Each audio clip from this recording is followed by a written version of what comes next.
Saludos y muy buenas noches. Hoy es jueves 9, día en el que dejamos atrás un puente que ha dado mucho que hablar y que desgraciadamente recordaremos por diferentes asuntos. Además, hoy el presidente del Gobierno, José Luis Rodríguez Zapatero, ha defendido en el Congreso de los Diputados que el decreto de alarma ha sido una medida proporcionada ante la intensidad de los efectos de la protesta de los controladores aéreos, que definió como una afrenta al orden público constitucional. Por su parte, el líder del Partido Popular, Mariano Rajoy, ha puesto de manifiesto la falta de previsión del Gobierno y un exceso de torpeza, y por ello José Luis Rodríguez Zapatero debe poner orden en Fomento. Rajoy, tras las explicaciones de la gestión del Ejecutivo dadas por el presidente, no ha pedido dimisiones, pero sí ha criticado al titular de Fomento, José Blanco, por ser un ministro a tiempo parcial. También ha recordado unas acusaciones de Alfredo Pérez Rubalcaba, el ministro que dirigía Fomento en 1999, Rafael Arias Salgado, al que llamó entonces inútil total con dosis importantes de caradura, por unos retrasos en Barajas de aquel año. Y ha aclarado Rajoy justo después: no seré yo quien emplee esos calificativos con el señor Blanco ni con nadie, porque yo no soy así. Y como sabemos, finaliza el puente con el caos de los aeropuertos como telón de fondo. Las consecuencias no son aún cuantificables. Por su parte, las agencias de viaje y operadores prevén perder unos 350.000 millones de euros.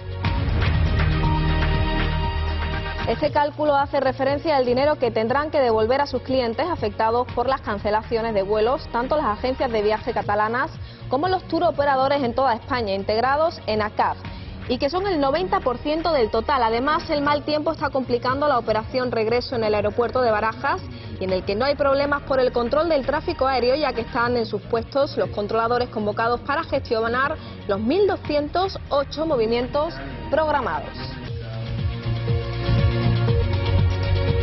Y el tiempo además nos deja inundaciones en Andalucía. El presidente del Partido Popular andaluz, Javier Arenas, ha recorrido el municipio de Écija para comprobar los daños causados por las inundaciones y expresar su apoyo a los vecinos.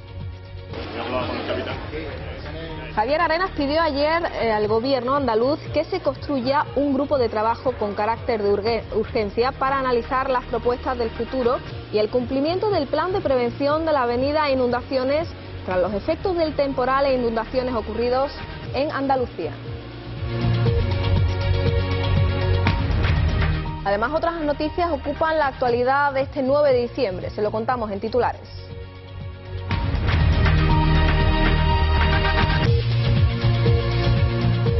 Durante el puente de la Constitución también debemos lamentar otros datos. 23 personas murieron en los 21 accidentes de tráfico registrados en las carreteras españolas. Facua Consumidores en Acción ha anunciado que emprenderá medidas contra el Gobierno por no realizar las inspecciones necesarias a las compañías aéreas antes de que ocurriera el desastre en los aeropuertos. Y el pequeño de los Truebas, Jonás, va creciendo y su cine se va emancipando hasta ser personal. Su segunda película, Todas las canciones hablan de mí, nos lleva hasta los terrenos de lo generacional.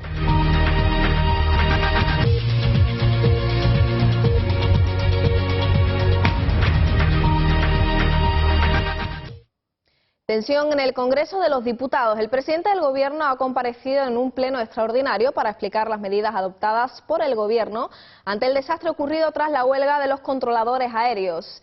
Rodríguez Zapatero ha defendido que el decreto alarma ha sido una medida proporcionada ante la intensa protesta de los trabajadores.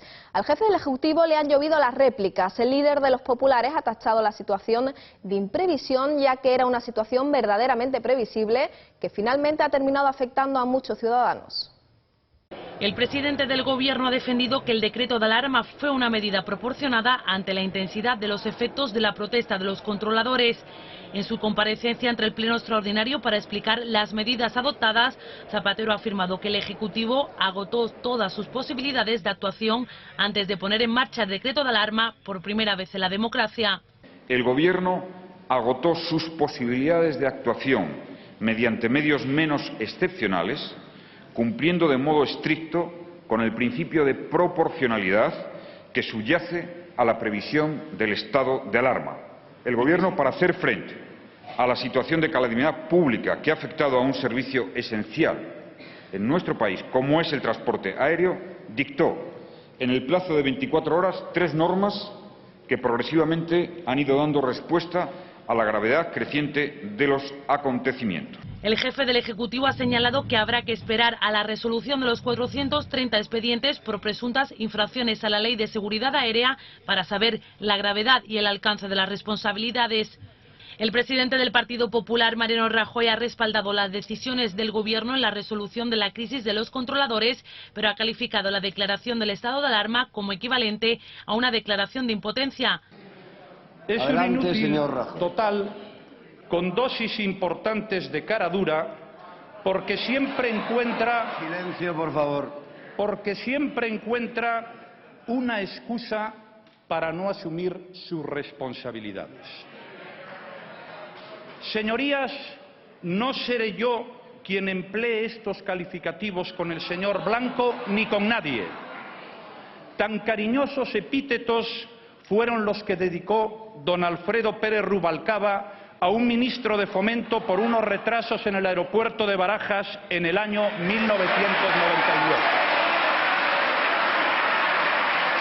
Rajoy, al margen de la solidez de su condena, ha censurado de improvisación y desidia con la que el ministro de Fomento afirma ha manejado la negociación con el colectivo en los últimos 6 años.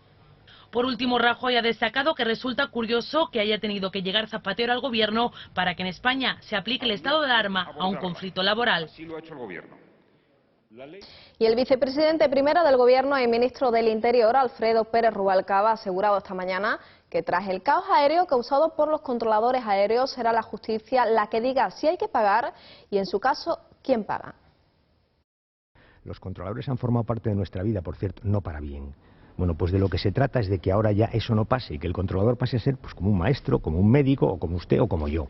Un trabajador que cobra de la administración, pero que no amenaza periódicamente a los ciudadanos para defender sus privilegios. Eso es lo que tiene que acabarse y eso es lo que hace un año el ministro de Fomento decidió que se acabara. Y esto no es más que un episodio de una guerra que trata de desmontar un edificio de privilegios que se ha construido durante muchos años por parte de estos señores que se llaman controladores. Los representantes sindicales dicen, yo cada vez que me siento con usted, si estoy una hora, esa hora ya está, ya la he trabajado, lo cual te lleva a negociaciones interminables, claro, y además a mesas de 18 y 20 negociadores, porque cada uno que está allí está trabajando. Entonces la administración dice, no, mire usted, no, el cómputo se hace como yo digo. ¿Qué sucede? Que como los controladores tienen un cómputo, digamos, particular, hay un momento en el que un controlador en Galicia dice, ya he cubierto 1.800 horas y no va a trabajar. Y eso sucede hace 10 días, imagínese, no sé las fechas exactas, lo sé porque me lo comentó el ministro de Fomento. Entonces lo que pasa es que hay un follón, porque empieza a haber problemas de personal en Galicia, y efectivamente hay días en que en Galicia no se puede volar. Bueno, eso es una mancha de aceite que se va extendiendo, porque es verdad que cada vez hay más controladores que dicen, llegué a mis 1.800, me paro. Y detrás de eso hay una estrategia sindical evidente, mancha de aceite que se va extendiendo. El ministro de Fomento dice, en el puente sigue extendiéndose, y por tanto el puente de la Constitución ya no era un puente normal. Los controladores sabían que la iban a montar probablemente en Madrid, y el ministro de Fomento dice, se acabó, hasta aquí hemos llegado, lo paramos. Entre otras cosas porque si no, la mancha de aceite se hubiera extendido a toda España en Navidades. Esa es la historia. Y Facua Consumidores en Acción ha anunciado que emprenderá medidas contra el gobierno español por no realizar las inspecciones necesarias a las compañías aéreas antes de que ocurriese el desastre que ha tenido lugar en los aeropuertos durante este puente. Facua emprenderá medidas contra el Ejecutivo tras el análisis del comportamiento de las compañías aéreas hacia los pasajeros durante la espera que estos sufrieron en el paro de los controladores aéreos. Facua Consumidores en Acción ha anunciado que emprenderá medidas contra el Gobierno por no realizar las inspecciones necesarias a las compañías aéreas en materia de asistencia a los afectados tras el caos provocado. Según Rubén Sánchez, portavoz de Facua, el Gobierno no ha desarrollado una serie de inspecciones que desde su organización se venían reclamando continuamente, y ello ha derivado en un altísimo nivel de incumplimiento por parte de las compañías aéreas. Vamos a presentar una denuncia contra el Gobierno de España, contra su Ministerio de Fomento, ante la Comisión Europea. Concretamente vamos a dirigirla al comisario de Transportes y vicepresidente de la Comisión, Siim Kallas, en la que vamos a trasladar que el Gobierno de España no está garantizando el cumplimiento del reglamento europeo que obliga a las compañías a asistir a los pasajeros en casos de cancelaciones. Vamos a plantear que el caos sufrido a lo largo de estos últimos días es un ejemplo más de cómo no se despliegan procedimientos de inspección en los aeropuertos, de cómo el Ministerio no cumple con una obligación establecida en el reglamento, que es sencillamente velar por el cumplimiento de la norma y garantizar que las compañías asuman lo que tienen que hacer, y por lo tanto vamos a pedir al Comisariado Europeo de Transportes que abra una investigación sobre los mecanismos que tiene definidos el Ministerio de Fomento para hacer cumplir el reglamento comunitario. El portavoz de Facua ha recordado que el reglamento europeo establece la obligación de asistir al pasajero, de informarle de sus derechos, de aportarle la posibilidad de alojarse en un hotel si lo necesita y, por supuesto, de darle comida y bebida durante las horas de espera. Además, Sánchez se ha referido a la ministra Leire Pagín, competente en materia de consumo, alegando que su figura ha brillado por su ausencia en estos momentos en los que debería hacer justamente lo contrario y velar por los afectados. Esperemos que el presidente del Gobierno tenga la sensibilidad que este caso merece y atienda a esa solicitud de reunión que vamos a trasladarle. E igualmente, desde el Ministerio, que en España tiene competencias en protección al consumidor, debe de notarse de una vez que existen esas competencias. Echamos muy en falta la figura de la ministra Leire Pagín durante esta crisis y creemos que ya es hora de que se ponga a la cabeza del Gobierno dentro de los protocolos necesarios para potenciar que los consumidores ejercen su derecho a reclamar y, lógicamente, mantenga las relaciones de coordinación necesarias con las organizaciones más representativas de los consumidores españoles en este sentido. Además de en contra del Ejecutivo español, Facua llevará a cabo otras actuaciones de denuncias por la vía administrativa o judicial contra el Sindicato de Controladores Aéreos, contra las compañías aéreas que hayan incumplido el reglamento europeo y un procedimiento judicial en representación de cada uno de los afectados que represente. Y la Asociación Catalana de Agencias de Viajes, ACAV, presentará una demanda judicial contra el colectivo de controladores aéreos y AENA por las pérdidas de unos 350 millones de euros que calcula tendrá que absorber el sector como consecuencia del bloqueo del tráfico aéreo durante este puente. Este cálculo hace referencia al dinero que tendrán que devolver a sus clientes afectados por las cancelaciones de vuelo, tanto las agencias de viaje catalanas como los tour operadores de toda España integrados en ACAV, y que son el 90% del total. La gerenta de ACAV, Marian Muro, ha asegurado que los servicios jurídicos de la asociación han decidido hoy mismo presentar una demanda judicial contra los controladores y AENA por ser la empresa para la que trabajan, al considerar que en el bloqueo del tráfico aéreo se vivió el viernes día 3 por la tarde y el sábado día 4 hay una culpabilidad y un dolo que merece ser resarcido. Els últims que hem viscut aquest any 2010 han sigut les nubes volcàniques. Y el mal tiempo está complicando la operación de regreso en el aeropuerto de Barajas, en el que no hay problemas por el control del tráfico aéreo, ya que se están en los puestos los controladores convocados en el turno de mañana para gestionar los 1.208 movimientos programados durante todo el día de hoy.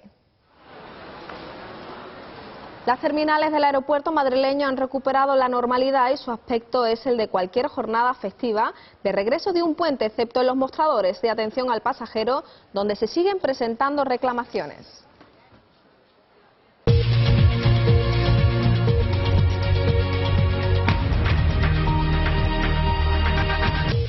Y vamos con la cara más negra de este puente. Durante todo el puente de la Constitución, 23 personas murieron en los 21 accidentes de tráfico registrados en las carreteras españolas, según la Dirección General de Tráfico.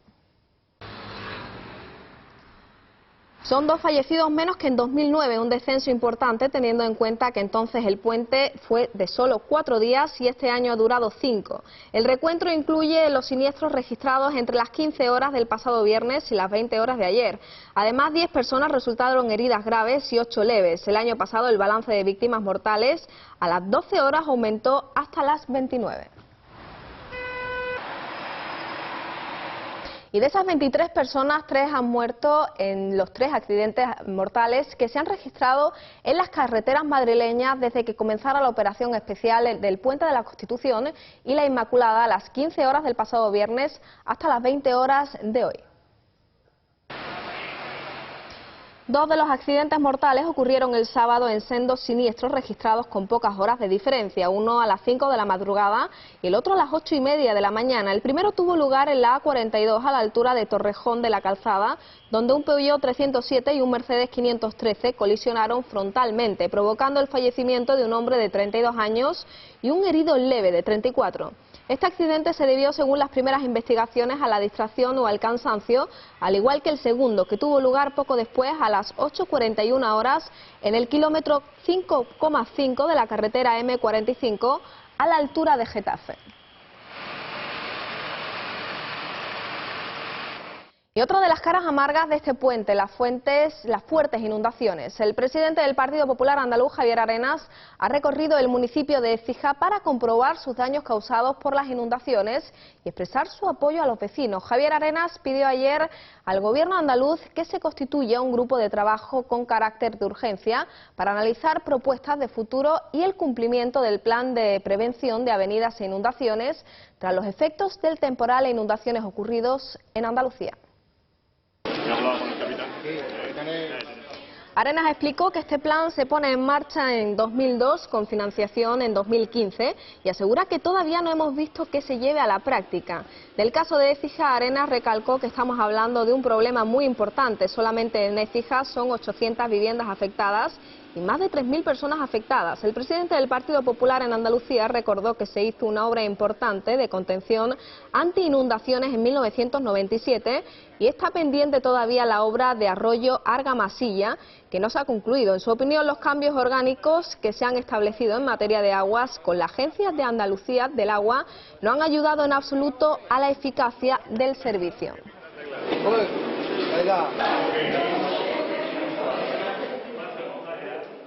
Y las precipitaciones registradas la noche pasada en Andalucía han sido más débiles que ayer y han permitido una pequeña tregua a las zonas inundadas de Jaén, Córdoba, Sevilla, donde sin embargo la Junta de Andalucía mantiene en vigor en plan de emergencias y permanente activada la alerta naranja. Las precipitaciones registradas esta noche en Andalucía han sido más débiles que ayer y han permitido una pequeña tregua a las zonas inundadas de Jaén, Córdoba y Sevilla, donde sin embargo la Junta de Andalucía mantiene en vigor el plan de emergencias y permanece activada la alerta naranja. Hoy algunas localidades del tramo bajo del Guadalquivir amanecían con sus calles completamente anegadas. Hasta 100 viviendas han tenido que ser desalojadas en la localidad sevillana de Lora del Río, donde se evalúa la posibilidad de solicitar la presencia de la Unidad Militar de Emergencias. En otras localidades del tramo medio, como las cordobesas de El Carpio o Fuente Palmera, el caudal medio de las aguas ha ido descendiendo, al igual que en Écija, donde el Genil, que llegó a rozar ayer los 1000 metros cúbicos por segundo, baja ya con menos de 60. También se mantienen cortes en numerosas carreteras de Andalucía, sobre todo de Sevilla. Se espera que mañana comiencen a remitir las lluvias, que solo harán acto de presencia en el tercio más occidental de la región. Y se ha encontrado sin vida el niño de 9 años desaparecido en la tarde de ayer al ser arrastrado por la crecida del río Alcudia. El vehículo en el que viajaba con toda su familia ha sido localizado sin vida poco antes de las 11 de la mañana. En este tanatorio de Ciudad Real se encuentra el cuerpo sin vida del niño de 9 años muerto por la crecida del río Alcudia. Aquí se le realizará la autopsia. El pequeño viajaba con su padre y su hermano de 16 años, cuando una violenta crecida del río arrastró el vehículo en el que viajaban, momento que muestran las imágenes. El cadáver apareció horas después a 1 kilómetro de este lugar, localizado por los equipos de buceo de la Guardia Civil. Este hombre, trabajador de una finca cercana, narra cómo el padre y el hijo mayor acudieron hasta allí para pedir ayuda. Y nos comunicó la noticia, entonces pues parte salieron más abajo del río, otros fuimos sobre el puente, que está a unos 200 metros de donde pasó el accidente, y pues todos los que estábamos ahí, mujeres, hombres, pues nos dedicamos a la búsqueda. Ambos estaban destrozados y el padre ya se temía lo peor. El padre estaba muy afectado, igual como el hermano, ¿no? Pasa que el pequeño, pues el hermano pues estaba, no asimilaba todavía la noticia, ¿no? El padre sí, ya esperaba lo peor porque en cuanto ocurrió el accidente salió buscándolo río abajo y no encontró nada. Al parecer la familia es natural de Veredas, Ciudad Real, aunque residen en Torredembarra, Tarragona.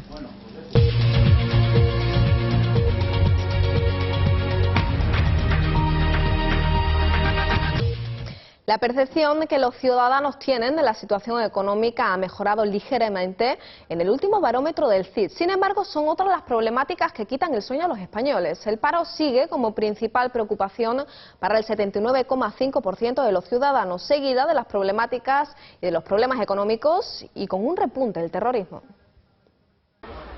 La situación económica es mala o muy mala para el 76% de los españoles, regular es para el 21%, lo dice la última encuesta del CIS. El paro es de nuevo la principal preocupación de los españoles, les siguen los problemas económicos, la clase política y la inmigración. El terrorismo sube un puesto y ocupa el 5º lugar entre las inquietudes de los ciudadanos. La situación política es mala o muy mala para 2 de cada 3 españoles y solo el 4% cree que es buena. La encuesta se realizó a primeros de noviembre y coincidió con la visita del Papa a nuestro país. 7 de cada 10 encuestados se declaró católico. Y el espacio como símbolo de la cooperación internacional. El director general de la Agencia Espacial Europea, Jean-Jacques Dordian, da las claves sobre la importancia de la actividad espacial para nuestra sociedad en una conferencia organizada por la Fundación Ramón Areces.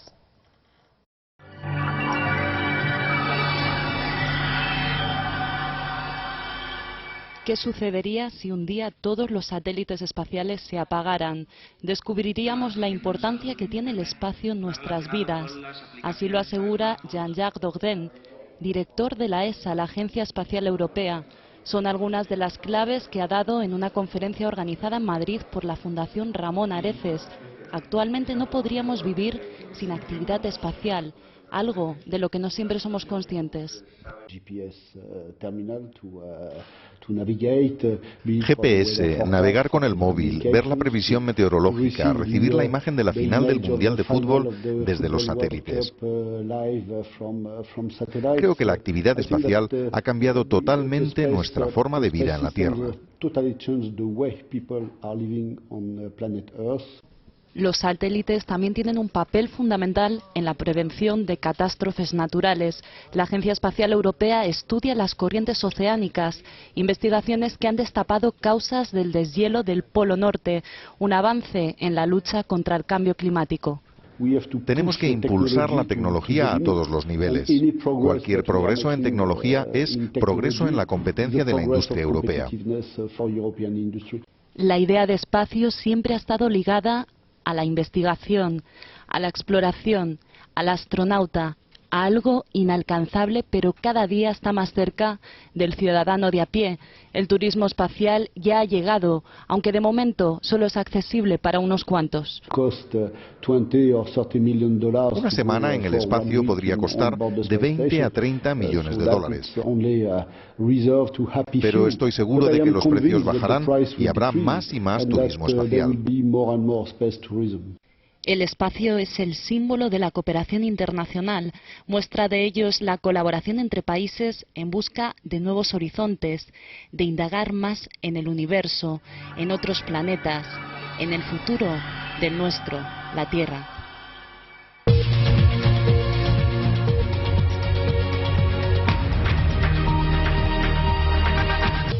Y la polémica en torno al fundador de Wikileaks no cesa. En Internet se ha desatado una guerra a favor y en contra de Assad. Sin embargo, y a pesar de la detención de su fundador, Wikileaks sigue en su línea difundiendo comprometedores cables diplomáticos. El arresto de Julian Assange desata la primera guerra de la información. Ataques y contraataques a favor y en contra de Wikileaks que se están librando en la red. Las empresas que han cancelado el servicio a la organización han sufrido el ataque de ciberpiratas organizados bajo la operación denominada Vengar a Assange. Algunas de las empresas atacadas han reconocido haber sufrido presiones políticas. Hemos sido presionados para acabar nuestra relación con Wikileaks y nuestro servicio informático ha sido atacado repetidamente. Los ciberpiratas, bautizados como Anonymous, dicen luchar por los mismos principios que Wikileaks, por la transparencia y contra la censura. A pesar de la detención preventiva de su fundador en Londres y de su posible extradición a Suecia, donde se le acusa de varios delitos sexuales, Wikileaks sigue en línea, difundiendo comprometedores cables diplomáticos. Y la policía informó ayer que los peritos han identificado a 31 de los 81 reclusos muertos en un incendio registrado en el penal de San Miguel, una sobrepoblada cárcel del sur de Santiago de Chile, al tiempo que familiares de las víctimas anunciaron una querella en contra del Estado. El incendio, según los propios funcionarios de prisiones, se inició tras una riña entre reclusos. Fuente Saavedra. Dramáticos momentos en Chile cuando las autoridades leían los nombres de los reclusos fallecidos en la prisión de San Miguel. Hasta el momento se ha identificado a una treintena de los hasta el momento 83 fallecidos en el incendio que se produjo este miércoles en el penal y que ha mostrado las condiciones de hacinamiento en las que vivían los presos. El presidente chileno, Sebastián Piñera, se trasladó hasta el lugar del suceso. Esta ha sido una tremenda y dolorosa tragedia. Y lo primero que quiero hacer es solidarizar con las 83 personas que perdieron sus vidas, con sus familiares. El incendio se produjo a raíz de una pelea entre varios de los reclusos que quemaron varios colchones. La policía ha explicado que la identificación del resto de fallecidos se demorará al menos 2 días. Algunos familiares de los presos que perdieron la vida señalaron que estudian la presentación de una querella en contra del Estado.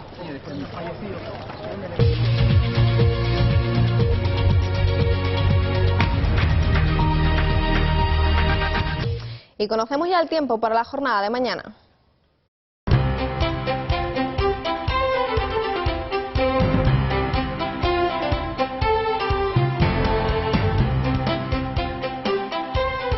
En Galicia, área del estrecho y litoral este de la península, nuboso con intervalos nubosos y posibilidad de algún chubasco débil. En el resto de España, predominio de poco nuboso con algún intervalo de nubosidad media y alta. Vientos de componente sur moderados en Canarias, del este moderados a fuertes en el litoral norte de Galicia y litoral cantábrico occidental, estrecho y mar de Alborán y moderados en el litoral. En Andalucía, poco nuboso con intervalos nubosos de tipo alto, salvo intervalos nubosos de tipo bajo en el área del estrecho, litoral mediterráneo y extremo oriental, donde hay posibilidad de precipitaciones débiles.